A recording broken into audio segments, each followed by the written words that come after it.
Okay, we're live. After struggling with the PlayStation Mobile live streaming service, like 4 times in a row, I finally have a live stream set up. Okay, so this morning the PS5 UI was officially revealed by PlayStation.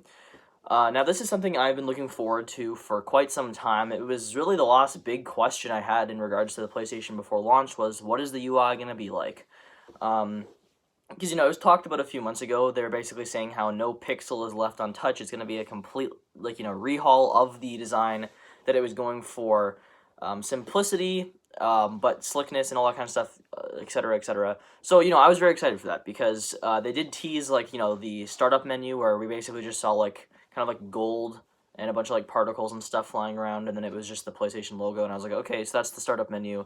I want to know what the UI is going to be like. And it's been teased for quite some time. A few days ago, Burger King posted an ad on their Twitter where it was basically the mascot, the Burger King, opening up a bag, and there was a flash of blue light, and then you heard the PlayStation start up, and everybody's like, oh, is it going to be like the UI reveal? And then it says 10:15, and immediately I was like, okay, sweet, we're going to be getting the UI reveal on Thursday. And then it took me a few days, but as time went on, I was kind of thinking to myself, wait a second, that's probably not what it is. Why would Burger King be the ones showing off the UI? It's probably just some team up thing, which it was. It was revealed that it was just, oh, we're going to be basically, doing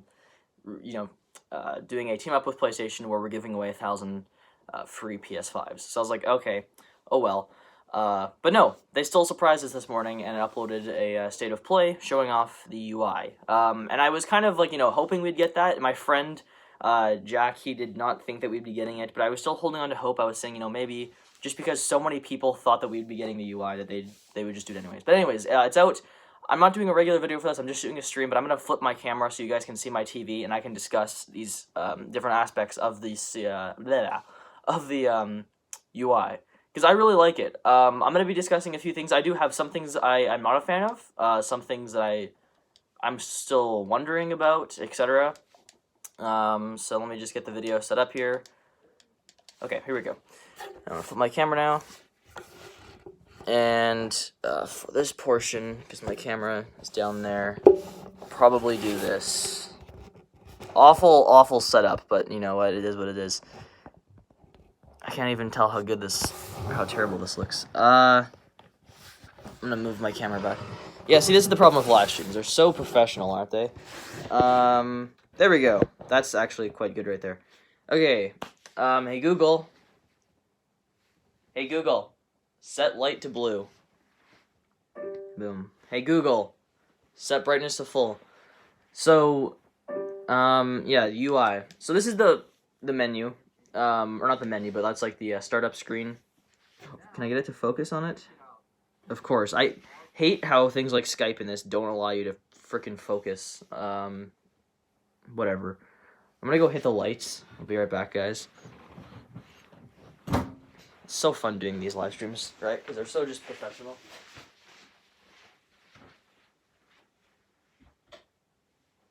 Okay, that should focus things better. So, yeah, this is the startup menu. The colors don't scream PlayStation to me. I kind of wish it was blue particles, maybe rather than gold. Maybe that's something you can change, because if so, I'm going for blue.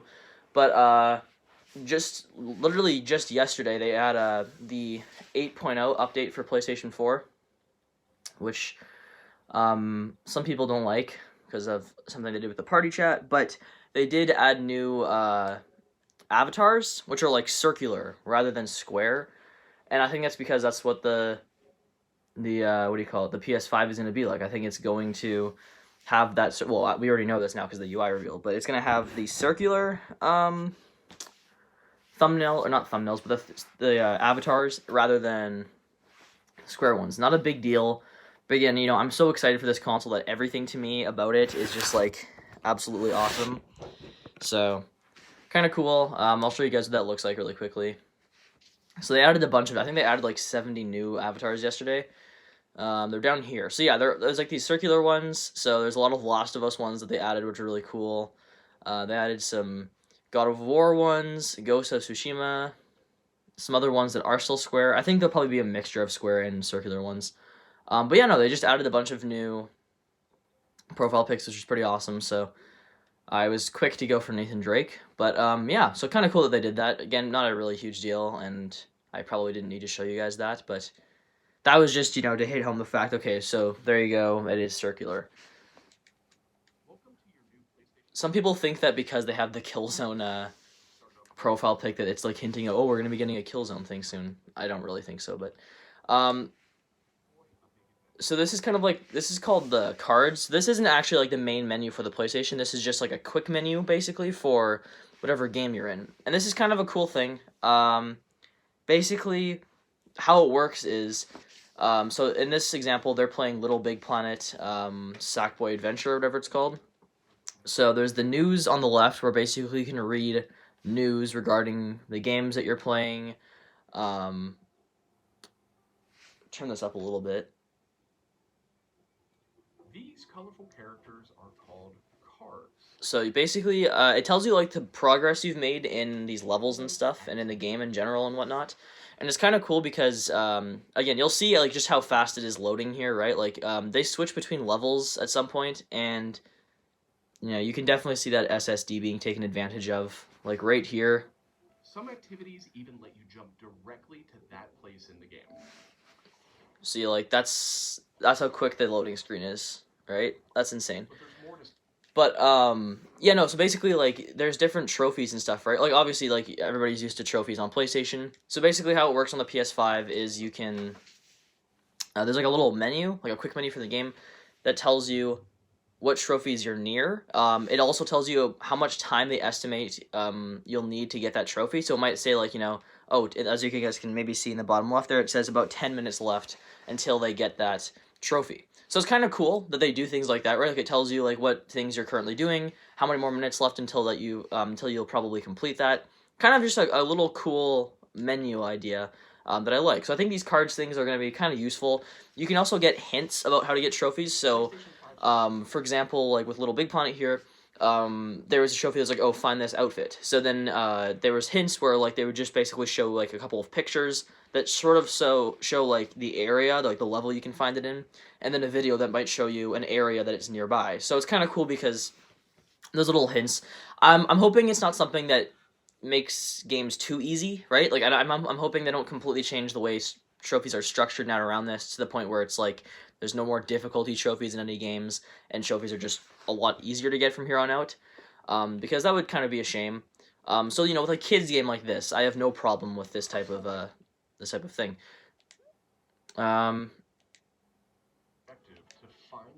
So yeah, there's just a few things like that. That's kind of cool. You can also watch a video. One thing that's kind of cool is there's like a picture-in-picture mode. So say that you want to watch the video that shows you how to get the trophy, you can put it in a picture-in-picture mode so it's on the right side and shows you kind of where you want to go to get it. And then on the left side, you're playing your game. So kind of cool that you can do that. There's a lot of other like little minor things here, which are kind of cool along the way. So now what happens is, say that you have a friend who's playing a game. Like in this case, this guy's friend's playing Uncharted: The Lost Legacy. They can basically share the game, like share the screen. So if you're in a party chat, you can now share your screen so friends can see what you're playing.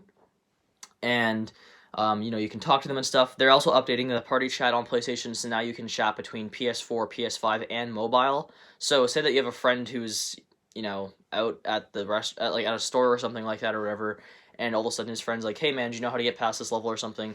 You can watch their game, basically. You can look at their game and tell them what to do because there's party chat. So it's kind of a really cool interface in that sense, kind of building upon just like how you can talk in party chats with your friends and stuff. So I think that's really cool. I think the sharing screen idea is really awesome. You can also view their game while you're playing yours. So if you guys are playing like a multiplayer game, you can probably do picture-in-picture and then kind of see where the other person's at. And if you're playing something like, Call of Duty or some kind of online game, maybe you can like help the person out. So I don't know, there's like a lot of cool things I think that could branch off of this that I look forward to seeing. I'm not somebody who personally uses party chat a lot in games, and I don't really know how many of my friends are actually gonna even have a PS5 at launch, but if I do have a bunch of friends that are getting a PS5 and whatnot, it'll be kind of cool. I might use party chat more to do those kind of things. So yeah, that's kind of like the little overview for Little Big Planet. Kind of cool overall. And then this is the actual menu. This is the actual PlayStation menu. So this is one thing where like I don't love it personally. My biggest issue is just how tiny the game's icons are. I like it when they're a bit bigger. Maybe that's something you can change the size of, but for me they're just a little bit tiny right now. I do like that, the entire screen of the PlayStation is basically taken up by the game's thing. And this actually coincides with the leaks that were happening a couple months ago where it was like a detailed thing about how it would look. It's accurate. This is what we heard it was going to look like, and that's what we got. And I like it. I just wish that those game icons at the top were a little bit bigger. I suppose in the bottom right you do technically get a bigger thing there, but I don't know. I just don't love how small the icons are. I do wish they were a little bit larger. They didn't talk about this in the video, but in the leaks that happened, I heard that with the DualSense controller, that the themes you have on PlayStation can like kind of coincide with your controller. So you might feel vibration with the haptic feedbacks. You might have sounds coming out of the speaker on the controller that kind of go along with your theme. So if they did stuff like that, that could be really, really awesome. Just as like a little theme type thing. So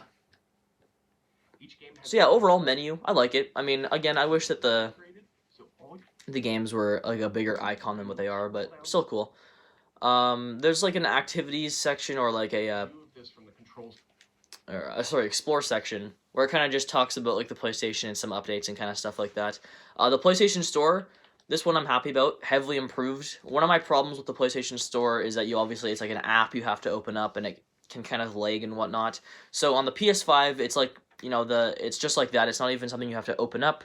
You just scroll over. It has games recommended for you down below. That's really nice. So it's just nice that you don't have to, like, wait for that kind of stuff. To supported external services. Sharing your photos and stuff, they show that off a little bit. The create button, one thing that's nice about sharing this time around is that you can record in 4K, which is great. They didn't say anything about HDR. That was a mistake I made in my community post. I said that it was HDR. That hasn't been confirmed. I'm hoping so. I mean, that would obviously eat up a ton of storage, but if they do allow 4K HDR recording, that would be fantastic. That would save me from having to purchase, whatever the next Elgato is for my game reviews, because, I don't get enough reviews, or I don't get enough views on my gaming reviews to make me want to buy a $400 capture card. And I don't really, when I do my walkthroughs, I kind of just do them for fun. It's not something I do because you guys enjoy them or I get views on them, because I don't. So yeah, I don't know. I think it's a really cool UI overall. I think the nicest thing for me about the UI is how fast it is, because that's really what mattered to me most. Because the PS4's UI, it sucks. Like it's a good UI, like the design of it I like, but it's really laggy. Right, like if you're in a game and then you kind of go back to the main menu for a second and you want to just go to the home screen and like do something really quickly, it's extremely like choppy and laggy. It'll be kind of a mess, honestly, and that's one thing that's kind of a shame. It's like it's really messy. So on the PS5, it's nice to see how smooth things are. Jumping between games is very fast, and I like that. So that'll be nice. Obviously, I mean, the PS5, I don't think it has quick resume. They haven't really talked about that at all. So that's one thing that the Xbox does have, which is really nice. Quick resume personally doesn't mean a whole bunch to me because I get all of my games on disc. I do have a lot of digital games, but for the most part, when there's a new game coming out, I will get it on disc. So quick resume obviously doesn't really do much because you can't have 10 discs in your console at once. You can only have one. So again, like, quick resume is not something that really means a whole bunch to me personally, but that is a really nice thing that the Xbox has going for it. I don't really have too much else to say about the UI. Really, what I take away from it, it's really slick. It reminds me a lot of the Xbox UI, but I don't take it as, like, PlayStation copying off of them. I just think that it's, similar in some ways. I wish the icons were bigger. I wish we got to see, like, the settings and stuff, but that's obviously not really an important part. That's just more me wanting to see everything that can be shown. But overall, I'm very happy. I like how fast the UI is, how quickly you jump between games. That's really nice to see. The fact that it isn't laggy. I want to know how themes are going to work, right? Because looking at this, I don't really know how it would work when you hover over a game. Your entire screen is taken up by some image. So I don't know how that would work as far as having themes on your PlayStation. Would it just kind of overtake that? I don't know. So there's questions I have still that I'll be interested in seeing how it goes. But overall, very happy with how the UI looks. I'm glad that we got it, because again, I wasn't, 100% sure. I woke up and checked my phone, and sure enough, it was up. So that's nice to see. I love this screen. Not a big deal. Excited to share more of the PlayStation 5 and PlayStation app user experience with you in the coming weeks headed to launch. Okay, so they are going to be showing more stuff. That's nice. So I love when you put it into rest mode. There's like this little screen. I think this looks super awesome. This was just a first look. Excuse me. I just really like the design. Yeah, no, I'm kind of nerding out over everything that they're showing off. But yeah, very happy with the UI. Don't really have too much else to say besides that. Can my camera flip? There we go. I'm gonna go hit the light. But yeah, my next video, I don't know what my next actual video will be, but I know that I am going to be uploading next Wednesday or Tuesday. What the hell? I didn't know you could do that. Next Tuesday or Wednesday, I'm going to be uploading my next PS5 series video. So that will be, I believe, the games I'm getting at launch, like kind of what my plan is for the titles. I don't have the most interesting setup of videos for the PS5 series planned. The first episode of my top 10 PS4 exclusives was definitely the big one. But my next one I'm planning on doing, like I said, it's going to be the games I plan on getting at launch, because there is a lot of launch titles, right? There's Miles Morales, and I'm not just talking first party, like overall. There's Miles Morales, Call of Duty comes out a day after the console, Destruction All-Stars, Little Big Planet, Demon's Souls, a week later, there's Cyberpunk, there's also Godfall on the same day, right? So there's like 7 or 8 games in the course of a week. Oh yeah, and Assassin's Creed. So there's like 8 games, right? All in the course of 1 week, which is insane. I've never seen that many games launch at one time. I do think it's a stronger lineup than the PS4 lineup, because when PS4 launched, there was Knack and Killzone, and those were really the only 2 exclusives, and I don't even really remember that many. I mean, I think like maybe Battlefield and Call of Duty, I guess. But, you know, I think this is a really strong lineup, honestly. I think that the fact that we're getting Miles Morales, you know, Big Planet, Demon's Souls, those are all some really nice titles. Obviously, Little Big Planet and Miles Morales are on the PS4 as well, but we saw yesterday that, you know, Miles Morales is incredibly fast on the PS5. There was a scene where Miles, gameplay-wise, where he was inside of like some kind of hideout, and then, you know, he kind of shoots his webs through a vent, and he slides out, and he's immediately into the open world. Whereas on the PS4 version, you know, there's going to be a loading screen in between all of that, because you're going to have to wait, because the PS5's just so much faster, right? It has like 5 gigabytes of loading per second, whereas the PS4 Pro, I think, had something like 200 megabytes. I don't know the exact number, but it's obviously like insanely fast compared to the PS4. So yeah, I'm very excited for those games. Again, I'll be having my series continuing as the weeks go on, as we get closer towards the launch of the PS5. On the actual launch day for the PS5, I'm going to be having a ton of videos. I'll have a video of me unboxing and hooking up the PS5, and just kind of my camera pointed at the TV as I freak out over everything. I'll probably do a controller review, because I'm really excited to get my hands on that PS5 controller on the DualSense. So yeah, lots of videos coming out regarding the PS5. Hopefully you guys care. I know nobody's watching this stream, but whatever. I don't know. Most of my subscribers are subscribed because of the stupid Country Roads loop I did, which is one thing that sucks. Like, I don't know how many people actually subscribe to me because of the content that I actually make. I did the Country Roads thing just for fun, and it ends up getting like 400,000 views, and all of my subscribers I have are pretty much because of that. So yeah. Otherwise, yeah, I have more videos coming out in the coming weeks about the PS5, and I'll see you guys then. So let me know what you think of the UI if you've seen it, and I'll see you guys on next time. Bye. End the stream.